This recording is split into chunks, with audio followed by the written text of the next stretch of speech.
भगवान श्री योगी रामसूरतकुमार की जय। योगी रामसूरतकुमार, योगी रामसूरतकुमार, योगी रामसूरतकुमार, जय गुरु राया।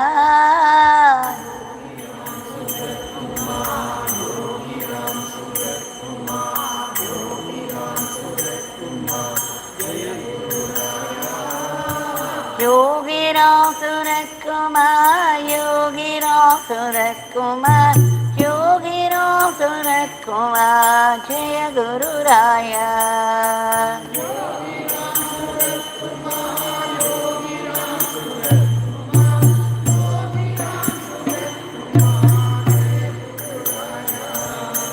योगी रामसूरतकुमार, योगी रामसूरतकुमार, योगी रामसूरतकुमार, जय गुरु राया।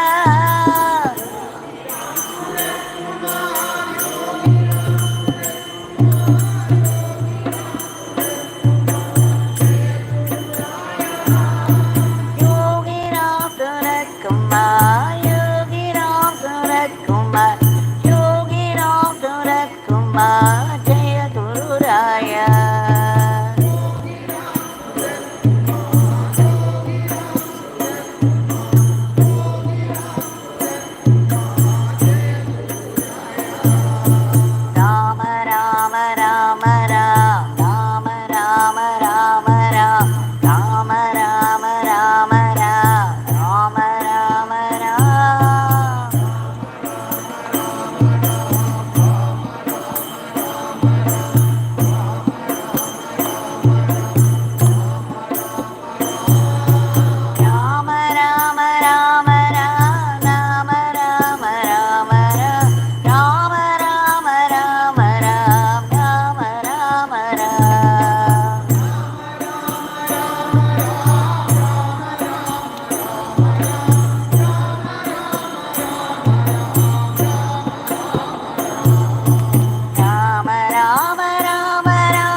Ramsuratkumar, Yogi Ramsuratkumar, Jaya Guru Raya.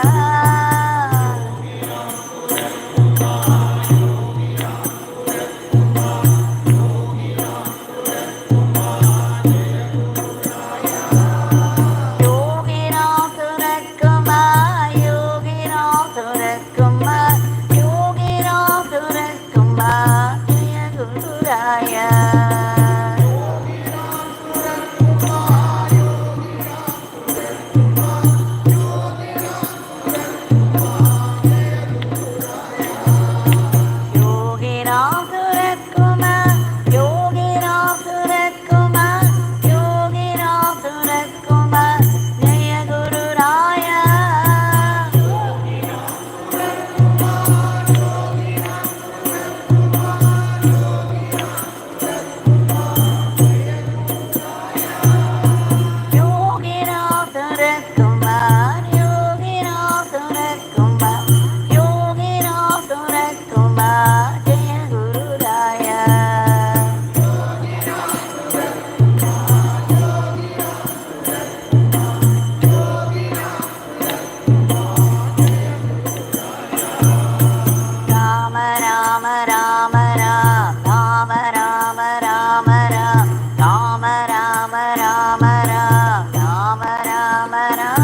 Rama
Yogi Ramsuratkumar, Jai Guru Raya.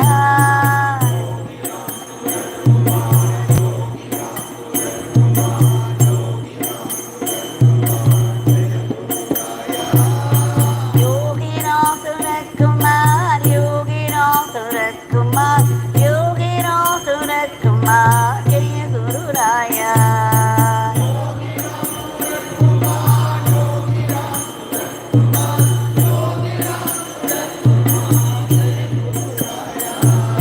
Yogi Ramsuratkumar, Yogi Ramsuratkumar, Yogi Ramsuratkumar, Jai Guru Raya. Suratkumar,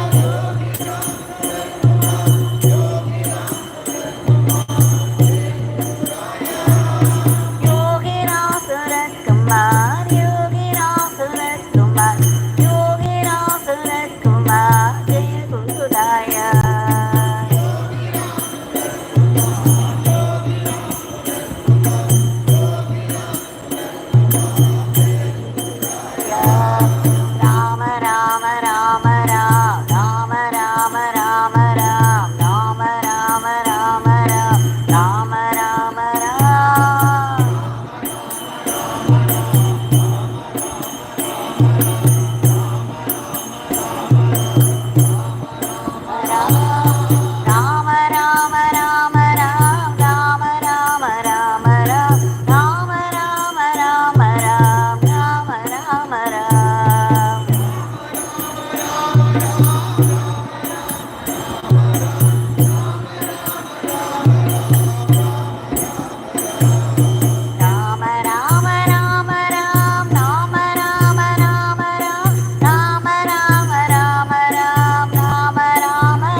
Ramsuratkumar Jai Guru Raya.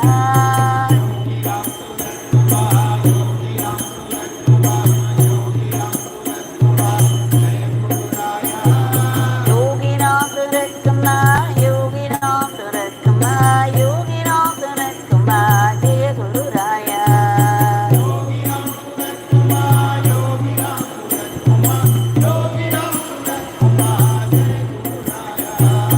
Yogi Ramsuratkumar, Yogi